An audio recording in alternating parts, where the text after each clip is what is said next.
America में illegal immigrants पर Trump प्रशासन की सख्ती अब नए मोड़ पर पहुंच गई है। इस बार मामला है कोलोराडो के एक नाइट क्लब पर हुई बड़ी छापेमारी का, जहां 100 से ज्यादा इलीगल इमिग्रेंट्स को गिरफ्तार कर लिया गया।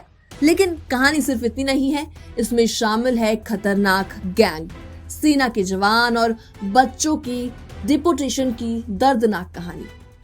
दरअसल रविवार को अमेरिकी एजेंसियों ने कोलोराडो स्प्रिंग्स के एक अंडरग्राउंड नाइट क्लब पर छापा मारा। ये रेड ड्रग एनफोर्समेंट एजेंसी यानी DEA ने की, जिसमें 100 से ज्यादा अनडॉक्यूमेंटेड माइग्रेंट्स को हिरासत में ले लिया गया, यानी ऐसे लोग जो कि अमेरिका में बिना लीगल डॉक्यूमेंट्स के रहा करते थे।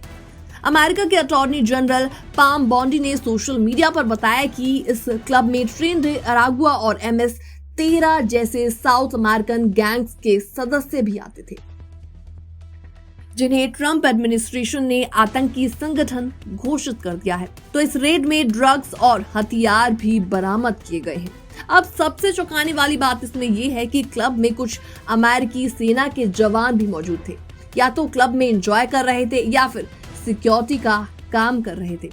DEA ने सोशल मीडिया पर एक वीडियो भी पोस्ट किया, जिसमें हथियारों से लैस अधिकारी खिड़की तोड़ते हुए क्लब में दाखिल होते हुए नजर आ रहे हैं।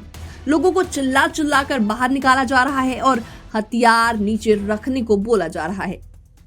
राष्ट्रपति डोनाल्ड ट्रंप ने इस रेड की तारीफ की और इसे अमेरिका में छिपे हुए सबसे खतरनाक लोग यानी ड्रग डीलर, मर्डरर और वायलेंट क्रिमिनल्स के खिलाफ कार्रवाई बताया। उन्होंने जजेस पर निशाना साधा, जो अप्रवासियों की डिपोटेशन पर रोक लगा रहे थे। डोनाल्ड ट्रंप ने कहा कि अगर ऐसे फैसले चलते रहे तो अमेरिका क्राइम से भरा हुआ देश बन जाएगा। मानवाधिकार संगठनों ने खुलासा किया कि हाल ही में 3 अमेरिकी बच्चों को भी डिपोर्ट कर दिया गया। और सिर्फ इतना ही नहीं, क्योंकि उनकी माएं अनडॉक्यूमेंटेड इमिग्रेंट थी।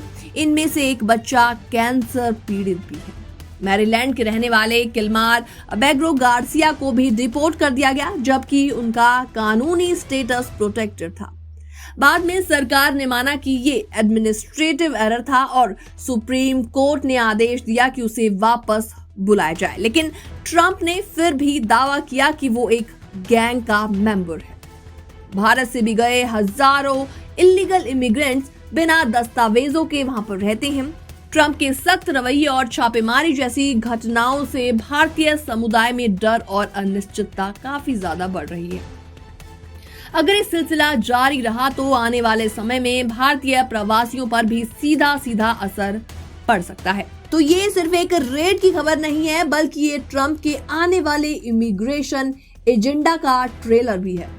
तो क्या ये रेड और डिपोटेशन सिर्फ क्रिमिनल्स तक सीमित रहेगी या इसका असर आम प्रवासियों पर भी पहुंचेगा? फिलहाल इस पूरी रिपोर्ट को देखने के बाद आपका क्या रिएक्शन है, आपके क्या विचार हैं? आप भी हमें कमेंट सेक्शन के माध्यम से अपनी राय देना ना भूलें। बाकी वर्ल्ड से जुड़ी छोटी और बड़ी खबरें देखने के लिए बने रहिए NBT इंटरनेशनल के साथ।